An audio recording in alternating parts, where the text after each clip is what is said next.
Hello दोस्तों, मैं सुनील को स्वागत करता हूं आज फिर एक नए वीडियो में। आज की इस वीडियो में आपके लिए आया हूं ट्रिपल सी परीक्षा में आने वाले टॉप क्वेश्चन। इसमें वो क्वेश्चन होने वाले हैं जो ट्रिपल सी परीक्षा में बार बार पूछ जाते हैं और संभावित आपके एग्जाम में पूछ जाएंगे।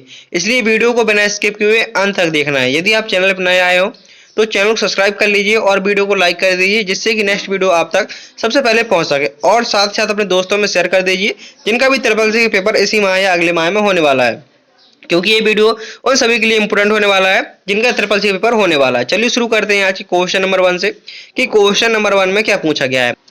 क्वेश्चन नंबर 1 पूछा गया है, दो नेटवर्क को जोड़ने के लिए कौन सी डिवाइस का प्रयोग होता है। जो दो नेटवर्क होते हैं उनको जोड़ने के लिए कौन सी डिवाइस का प्रयोग होता है। स्विच का, राउटर का, हब का या रिपीटर का। दो नेटवर्क को जोड़ने के लिए कौन सी डिवाइस का प्रयोग किया जाता है। तो यहाँ पर आपका आंसर होगा ऑप्शन बी, राउटर का। दो नेटवर्क को जोड़ने के लिए कौन सी डिवाइस का प्रयोग होता है। तो यहाँ पर आंसर होगा option number B, router.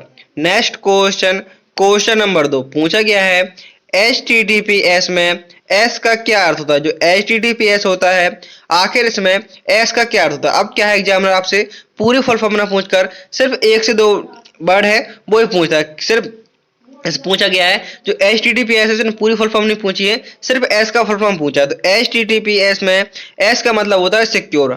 HTTPS की फुल फॉर्म क्या होती है, hyper text transfer protocol secure. HTTPS की फुल फॉर्म क्या होती है, hyper text transfer protocol secure. Next question, question number 3, Libre Office Writer में एक साथ दो कॉलम बनाने के लिए कौन सा विकल्प प्रयोग होता है। लिब्रे ऑफिस राइटर में एक साथ दो कॉलम बनाने के लिए कौन सा विकल्प प्रयोग होता है। Option A table, option B column, option C format page and option number D है व्यू स्प्लिट। तो यहाँ पर आपका आंसर होगा ऑप्शन नंबर सी, फॉर्मेट। सबसे पहले आप फॉर्मेट मेनू पे आएंगे और उसके बाद पेज मेनू में पूछा गया था लिब्रे ऑफिस राइटर में एक साथ दो कॉलम बनाने के लिए कौन सा विकल्प होता है। तो यहाँ पर आपका आंसर होगा option number C. Next question, question number 4 पूछा गया है, किस प्रोटोकॉल का प्रयोग फाइल ट्रांसफर के लिए किया जाता है। फाइल को ट्रांसफर करने के लिए कौन से प्रोटोकॉल का प्रयोग किया जाता है। ऑप्शन ए HTTP hyper text transfer protocol, FTP file transfer protocol, TCP transmission control protocol, POP post office protocol. तो पूछा गया है किस प्रोटोकॉल का प्रयोग किया जाता है जब किसी फाइल को ट्रांसफर किया जाता है। तो यहाँ पर आपका ऑप्शन नंबर बी सही आंसर होगा, FTP फाइल ट्रांसफर प्रोटोकॉल का प्रयोग होता है। नेक्स्ट क्वेश्चन, क्वेश्चन नंबर 5 पूछा गया है, फिशिंग किस प्रकार का साइबर अटैक। जो फिशिंग है आखिर ये किस प्रकार का साइबर अटैक है। Virus attack, data theft, email fraud या अनऑथराइज एक्सेस। तो पूछा गया है फिशिंग, जो फिशिंग होता है आखिर ये किस प्रकार का अटैक होता है। तो यहाँ पर आपका आंसर होगा ईमेल फ्रॉड। जो फिशिंग होता है ये ईमेल फ्रॉड होता है। Next question, question number 6, question number 6 में पूछा गया है, यूपीआई का फुल फॉर्म क्या होता है। जो यूपीआई होता है आखिर यूपीआई का फुल फॉर्म क्या होता है।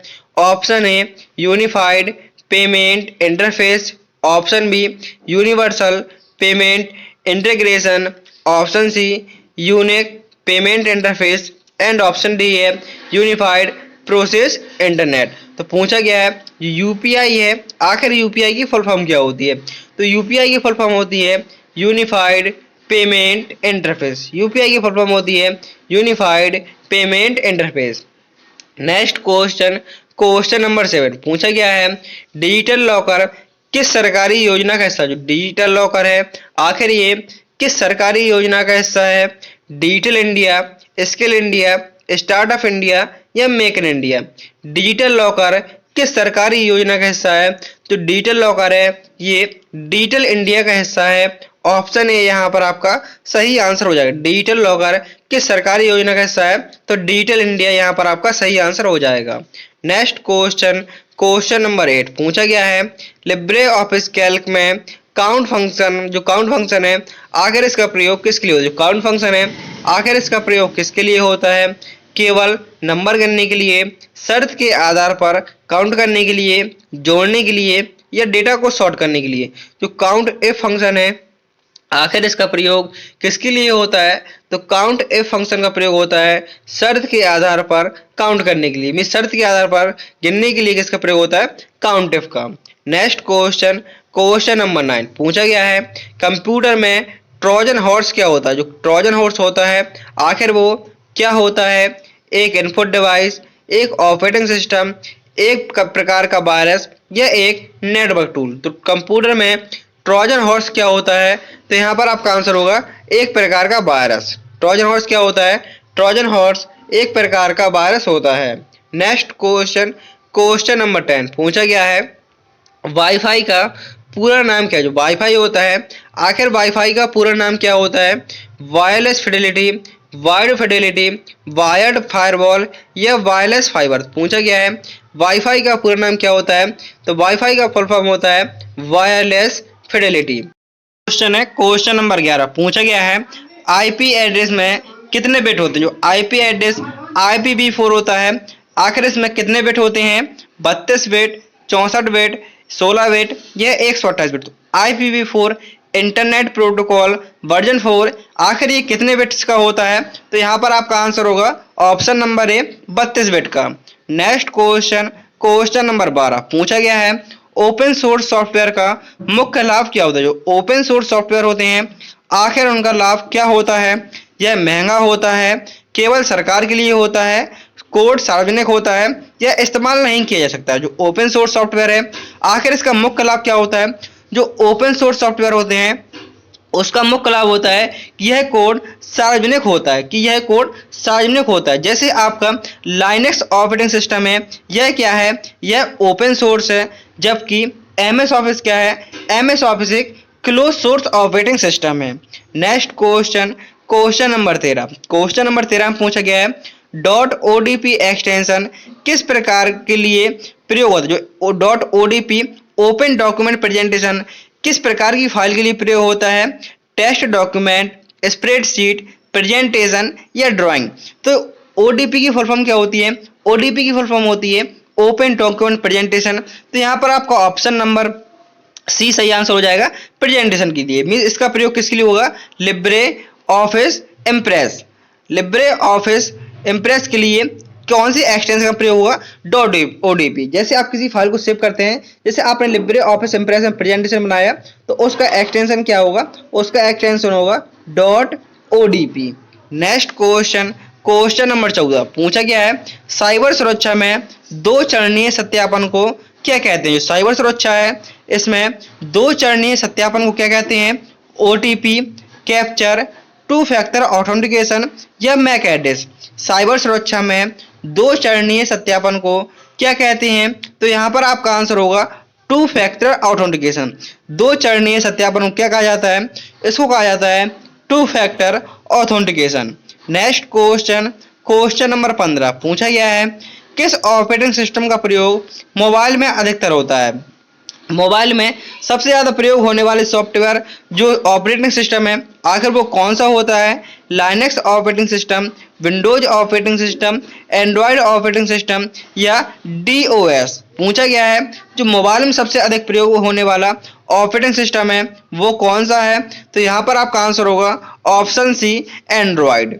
नेक्स्ट क्वेश्चन, क्वेश्चन नंबर 16 पूछा गया है DNS का कार्य क्या। जो DNS है आखिर DNS का क्या कार्य होता है, फाइल को सेव करना, डोमेन नेम को IP में बदलना, ईमेल भेजना या ब्राउजर को बंद करना। DNS का कार्य क्या होता है, तो DNS का कार्य होता है डोमेन नेम को IP एड्रेस में बदलना। डोमेन नेम को IP एड्रेस में बदलना ये किसका कार्य होता है, ये होता है DNS का। DNS की फुल फॉर्म क्या होती है, तो DNS की फुल फॉर्म होती है डोमेन नेम सिस्टम। DNS की फुल फॉर्म होती है domain name system. Next question, question number 17 question number 17 में पूछा गया है क्लाउड स्टोरेज का सबसे बड़ा लाभ क्या है। जो क्लाउड स्टोरेज है आखिर इसका सबसे बड़ा लाभ क्या है, ऑप्शन ए केवल ऑफलाइन एक्सेस, सीमित डेटा, कहीं से भी एक्सेस कर सकते हैं या महंगा। क्लाउड स्टोरेज का सबसे बड़ा लाभ क्या होता है, तो क्लाउड स्टोरेज का सबसे बड़ा लाभ होता है इसको कहीं से भी एक्सेस कर सकते हैं। क्लाउड स्टोरेज का सबसे बड़ा लाभ होता है कि इसको कहीं से भी एक्सेस कर सकते हैं। नेक्स्ट क्वेश्चन, क्वेश्चन नंबर 18 पूछा गया है control plus shift plus N का प्रयोग किसके लिए होता है विंडो में। जब आप control plus shift plus N shortcut का प्रयोग करते हैं वो विंडो में, तो इसका प्रयोग क्या होता है। ऑप्शन ए नया फोल्डर बनाना, फोल्डर डिलीट करना, फाइल सेव करना या प्रिंट करना। तो प्रिंट करने के लिए कंट्रोल के साथ पी का प्रयोग करते हैं, सेव करने के लिए कंट्रोल एस का प्रयोग करते हैं, और नया फोल्डर बनाने के लिए यदि आप डेस्कटॉप पर नया फोल्डर बनाना चाहते हैं या किसी फोल्डर के अंदर नया फोल्डर बनाना चाहते हैं, तो आप जैसे ही control shift N shortcut key का प्रयोग करेंगे, control plus shift plus N shortcut की मदद से आप कहीं पर भी नया फोल्डर बना सकते हैं। जैसे ही आपने डेस्कटॉप खोला और आप कंट्रोल शिफ्ट एन प्रयोग करेंगे तो क्या होगा, ऑटोमेटिकली एक नया फोल्डर आ जाएगा। नेक्स्ट क्वेश्चन, क्वेश्चन नंबर 19 पूछा गया है कंप्यूटर का मस्तिष्क किसे कहा जाता है। कंप्यूटर का मस्तिष्क है आखिर ये किसे कहा जाता है। रैम को कहा जाता है, हार्ड डिस्क को कहा जाता है, सीपीयू को या रोम को। तो कंप्यूटर का मस्तिष्क किसे कहा जाता है, तो कंप्यूटर का मस्तिष्क सीपीयू को कहा जाता है, जिसकी फुल फॉर्म होती है central processing unit. And RAM की फुल फॉर्म होती है रैंडम एक्सेस मेमोरी, एंड रोम की फुल फॉर्म होती है रीड ओनली मेमोरी। कंप्यूटर का मस्तिष्क सीपीयू को कहा जाता है। Next question, question number 20 URL का पूरा नाम क्या। जो यूआरएल होता है आखिर इसका पूरा नाम क्या होता है। Unified resource locator, uniform resource locator, uniform record link, and option D है यूनिक्ड रिसोर्स लिंक। पूछा गया है यूआरएल है आखिर यूआरएल का फुल फॉर्म क्या होता है, तो यूआरएल का फुल फॉर्म होता है uniform resource locator. Next question, question number 21 में पूछा गया है स्प्रेडशीट में अधिकतम कॉलम कितने होते हैं। स्प्रेडशीट है आखिर इसमें कितने अधिकतम कॉलम हो सकते हैं। ऑप्शन ए 1024, ऑप्शन बी 1256 या 16384। तो यहाँ पर आपका आंसर होगा ऑप्शन नंबर डी 16384। जो पहले स्प्रेडशीट थी आपको कहीं पर भी ऑप्शन 1024 मिल सकता है, क्योंकि जो लिब्रे ऑफिस कैल्क है इसमें पहले 1024 कॉलम होते थे, लेकिन वर्तमान में कितने होने लगे हैं 16384। XFD कितने कॉलम होने लगे हैं XFD, जिसको आप मल्टीप्लाई करेंगे तो कितना आएगा 16384। और जो पहले पूछे यदि आपको 16384 ऑप्शन ना हो तब आप क्या लगाएंगे, तब आप लगाएंगे 1024 ऑप्शन ए, क्योंकि उसका लास्ट कॉलम होता था AMJ। याद रखना है यदि लिब्रे ऑफिस कैल्क में अधिकतम कॉलम पूछे तो आपको लगाना है 16384। यदि 16384 ऑप्शन नहीं होगा तो आप लगाएंगे 1024 को। नेक्स्ट क्वेश्चन, क्वेश्चन नंबर 22 पूछा गया है नेटवर्क टोपोलॉजी में रिंग का क्या अर्थ है। जो रिंग है आखिर इसका क्या अर्थ होता है नेटवर्क टोपोलॉजी में। ऑप्शन ए सभी कंप्यूटर को एक लाइन में होते हैं, स्टार के रूप में जुड़े होते हैं, चक्र के रूप में जुड़े होते हैं, ये स्वतंत्र रूप से जुड़े होते हैं। जो रिंग होते हैं इसमें कंप्यूटर में जो रिंग होते हैं नेटवर्क टोपोलॉजी में इसका क्या अर्थ होता है, किस प्रकार से कंप्यूटर जुड़े होते हैं इसमें। तो यहाँ पर आपका आंसर होगा एक चक्र में जुड़े होते हैं। जो रिंग होते हैं एक रिंग के रूप में जुड़े होते हैं, जैसे नेटवर्क होते हैं कैसे कि एक रिंग के रूप में, जैसे एक सर्कल बना दिया और यहाँ से क्या हो गया, यहाँ से आपकी डिवाइस क्या हो जाएंगी, कनेक्ट हो जाएंगी कुछ इस प्रकार से एक रिंग के रूप में। ये होती है रिंग टोपोलॉजी। रिंग टोपोलॉजी किस प्रकार की होती है, इस प्रकार से रिंग टोपोलॉजी होती है और इसी प्रकार से इसमें कनेक्शन होता है। क्यों, कैसे डेटा यहाँ जाएगा, डेटा पहले यहाँ जाएगा, यहाँ से यहाँ जाएगा, यहाँ से यहाँ जाएगा, इसी चक्र के रूप में ये डेटा पूरा घूमता रहता है। नेक्स्ट क्वेश्चन, क्वेश्चन नंबर 23 पूछा गया है इंडिया स्टैक में कौन सी सेवाएं आती है। जो इंडिया स्टैक है आखिर इसमें कौन सी सेवाएं आती हैं, आधार, यूपीआई, डिजी लॉकर या उपयुक्त सभी। तो पूछा गया है इंडिया स्टैक में कौन सी सेवाएं आती हैं, तो यहाँ पर आपका आंसर होगा ऑप्शन नंबर डी उपयुक्त सभी। जो इंडिया स्टैक है इसमें ये सभी सेवाएं आ जाती हैं। नेक्स्ट क्वेश्चन, क्वेश्चन नंबर 24 किसी सॉफ्टवेयर को इंस्टॉल करने के बाद जो मैसेज आता है उसे क्या कहते हैं। जैसे आपने किसी सॉफ्टवेयर को इंस्टॉल किया उसके बाद जो मैसेज आता है आखिर उसको क्या कहा जाता है, boot message, error message, confirmation dialog या पॉपअप विंडोज। पूछा गया है किसी सॉफ्टवेयर को इंस्टॉल करने के बाद जो मैसेज आता है उसको क्या कहा जाता है, तो उसको कहा जाता है कंफर्मेशन डायलॉग।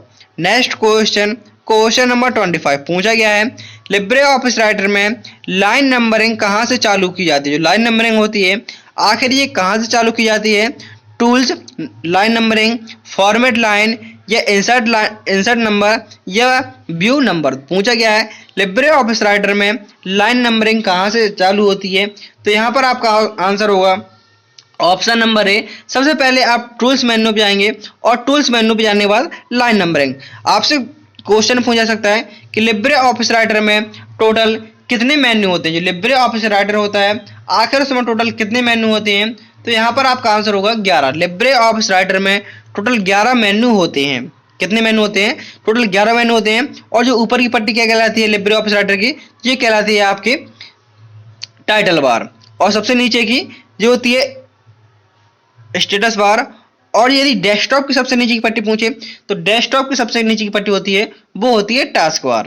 5 क्वेश्चन यहाँ पर आपके पूरे होते हैं। यदि आपने वीडियो को लाइक नहीं किया तो वीडियो को लाइक कर दीजिए और चैनल को सब्सक्राइब कर दीजिए। नेक्स्ट क्वेश्चन नंबर 26 पूछा गया है किससे संबंधित है। जो ई वेस्ट है आखिर ये किससे संबंधित है, तो यहाँ पर आंसर होगा खराब इलेक्ट्रॉनिक उपकरण से। ई वेस्ट किससे संबंधित होता है, तो यहाँ पर आपका आंसर होगा खराब इलेक्ट्रॉनिक उपकरण से। Next question number 27। Question number 27 में पूछा गया है ओटीपी भेजने का उद्देश्य क्या है। जो ओटीपी का फुल फॉर्म क्या होता है, सबसे पहले ओटीपी का फुल फॉर्म जानते हैं।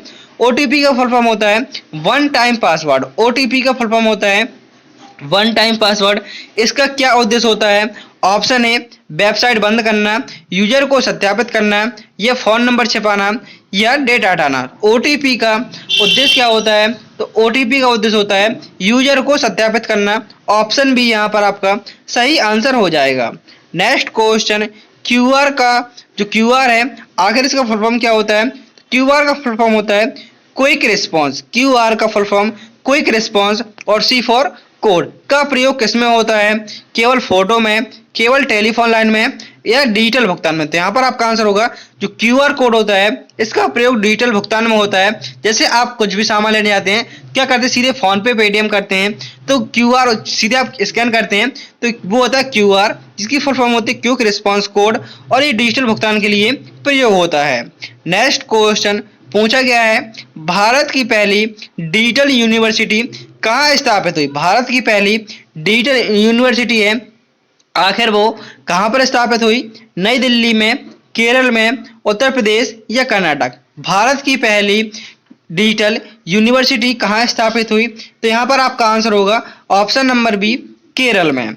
नेक्स्ट क्वेश्चन नंबर 30 पूछा गया है फॉर्मेट पेंटर का प्रयोग क्या करता है। जो फॉर्मेट पेंटर है आखिर ये क्या करता है? ऑप्शन ए इमेज पेंट करता है, ऑप्शन बी टेक्स्ट हटाता है, ऑप्शन सी जब एक जैसे फॉर्मेट को कॉपी करता है या नई फाइल बनाता है। जो फॉर्मेट पेंटर होता है आखिर ये क्या करता है, तो फॉर्मेट पेंटर का कार्य होता है एक जैसे फॉर्मेट को कॉपी करता है। जैसे कि एक जैसे फॉर्मेट कॉपी करने का मतलब क्या होता है, जैसे आपने यहाँ पर कुछ टेक्स्ट लिखा, उसको आपने बोल्ड कर दिया, इटैलिक कर दिया, अंडरलाइन कर दिया, और आपने नॉर्मल लिखना चालू कर दिया। यहाँ से आप क्या करेंगे, फॉर्मेट पेंटर की मदद से इसको कॉपी करेंगे और इसमें पेस्ट कर देंगे। तो इसमें पेस्ट सिर्फ उसकी फॉर्मेटिंग होगी, जो आपने इसमें बोल्ड किया था, इटैलिक किया था, अंडरलाइन किया था, वो इसमें ऑटोमेटिकली हो जाएगा। तो ये होता है फॉर्मेट पेंटर, मीन्स एक जैसे फॉर्मेट को कॉपी करना। नेक्स्ट क्वेश्चन नंबर 31 पूछा गया है ब्लॉकचेन तकनीक किससे संबंधित है। जो ब्लॉकचेन तकनीक है आखिर ये किससे संबंधित है? ईमेल से, वर्ड प्रोसेसिंग से, डिजिटल लेन देन से, या वेबसाइट डिजाइन से। तो ब्लॉकचेन किससे संबंधित होती है, तो यहाँ पर आपका आंसर होगा ऑप्शन नंबर सी डिजिटल लेन देन से। ब्लॉकचेन तकनीक किससे संबंधित होती है, तो डिजिटल लेन देन से। नेक्स्ट क्वेश्चन नंबर 32 पूछा गया है कंप्यूटर में वर्चुअल मेमोरी किसके लिए होती है। कंप्यूटर में वर्चुअल मेमोरी होती है आखिर ये किसके लिए होती है? हार्ड डिस्क को तेज करने के लिए, रैम की कमी को पूरा करने के लिए, BIOS को अपडेट करने के लिए। BIOS की फुल फॉर्म होती है बेसिक इनपुट आउटपुट सिस्टम, या CD को चलाने के लिए। वर्चुअल मेमोरी का प्रयोग किसके लिए होता है, तो वर्चुअल मेमोरी का प्रयोग होता है रैम की कमी को पूरा करने के लिए, रैंडम एक्सेस मेमोरी की कमी को पूरा करने के लिए वर्चुअल मेमोरी का प्रयोग होता है। नेक्स्ट क्वेश्चन नंबर 33 पूछा गया है .ods। जो ODS है, ODS फाइल फॉर्मेट किसका होता है? जैसे अभी क्वेश्चन पूछा था .odp ओडीपी किसका होता है? तो ओडीपी होता है लिब्रे ऑफिस इम्प्रेस का। यहाँ पर ओडीएस पूछा गया है। जो ओडीएस है आखिर ये किसका फॉर्मेट होता है? जो प्रेजेंटेशन का तो होता नहीं है, ना डॉक्यूमेंट का होता है, ना डाटाबेस का होता है। तो यहाँ पर आपका आंसर होगा ऑप्शन बी स्प्रेडशीट का। डॉट ओडीएस फाइल फॉर्मेट किसका होता है? ये होता है स्प्रेडशीट का। Next question, question number 35 miss 34 में पूछा गया है, भारत का डिजिटल भुगतान इंडेक्स कौन जारी करता है? भारत का डिजिटल भुगतान इंडेक्स कौन जारी करता है? नीति आयोग, एनपीसीआई, आरबीआर या मिनिस्ट्री ऑफ फाइनेंस? भारत का डिजिटल भुगतान इंडेक्स कौन जारी करता है? तो यहाँ पर आपका आंसर होगा option number C RBI. RBI का फुल फॉर्म होता है रिजर्व बैंक ऑफ इंडिया। भारत का डिजिटल भुगतान इंडेक्स कौन जारी करता है? RBI, Reserve Bank of India. Next question, firewall का कार्य क्या? जो फायरवॉल है आखिर इसका क्या कार्य होता है? कंप्यूटर को तेज करना, नेटवर्क सुरक्षा प्रदान करना, पावर सेविंग या स्क्रीन सेव करना? फायरवॉल का कार्य क्या होता है? तो फायरवॉल का कार्य होता है नेटवर्क सुरक्षा प्रदान करना। नेटवर्क सुरक्षा प्रदान करना ये किसका कार्य होता है? ये होता है फायरवॉल का। नेक्स्ट क्वेश्चन पूछा गया है, आईपी एड्रेस का यूनिक हिस्सा क्या होता है? जो आईपी एड्रेस है आखिर इसका यूनिक हिस्सा क्या होता है? MAC address, domain name, host ID या सबनेट? आईपी एड्रेस का यूनिक हिस्सा क्या होता है? तो आईपी एड्रेस का यूनिक हिस्सा होता है होस्ट आईडी। ऑप्शन सी यहाँ पर आपका सही आंसर हो जाएगा। Next question, question number 37, Libre Office Writer में हेडर कैसे जोड़ते हैं? जैसे हेडर कहाँ होता है? जैसे आपका ये लिब्रे ऑफिस राइटर खोला हुआ है, जो ऊपर वाला सेक्शन होता है राइटर के अंदर वाला, ये जैसे आपका ये राइटर खुला हुआ है, राइटर के अंदर जो आपका पेज है, जो पेज के ऊपर वाला हिस्सा जो होता है आपका हेडर, एंड नीचे वाला हिस्सा होता है जो होता है फुटर। जैसे ये पेज खुला हुआ है और ये आपका पूरा लिब्रे ऑफिस राइटर खुला हुआ है। थोड़ा इसमें जानकारी ले लेते हैं। जो सबसे ऊपर वाला हिस्सा होता है जो होता है टाइटल बार होता है, ये होता है स्टेटस बार होता है, ये पेज का हेडर होता है और ये पेज का फुटर होता है। और यहाँ पर आपका इसके ऊपर होता है, ये होता है यहाँ पर आपका रूलर होता है जिसमें आप पेज को इंडेंट या मार्जिन कर सकते हैं। और यहाँ पे स्क्रॉल बार होता है जिससे आप पेज को अप डाउन कर सकते हैं। और यहाँ से स्टेटस बार में लेफ्ट राइट करने का भी ऑप्शन होता है। और यहीं पर जूम इन और जूम आउट यहाँ से आप कर सकते हैं, पेज को साइज बड़ा और छोटा कर सकते हैं, जूम इन। तो पूछा गया था लिब्रे ऑफिस राइटर में हेडर कैसे जोड़ देते हैं? तो हेडर जोड़ने के लिए आपको क्या करना पड़ेगा? हेडर जोड़ने के लिए सबसे पहले आप इंसर्ट मेन्यू पे जाएंगे और इंसर्ट मेन्यू की मदद से आप हेडर को जोड़ सकते हैं। नेक्स्ट क्वेश्चन 38 पूछा गया है, कंप्यूटर में क्लिप बोर्ड क्या होता है? जो कंप्यूटर होता है आखिर इसमें क्लिप बोर्ड क्या होता है? एक फोल्डर, डिलीट करने की जगह, अस्थायी स्टोरेज या प्रिंटर? तो क्लिप बोर्ड क्या होता है? क्लिप बोर्ड होता है अस्थायी स्टोरेज। इसका मतलब क्या होता है?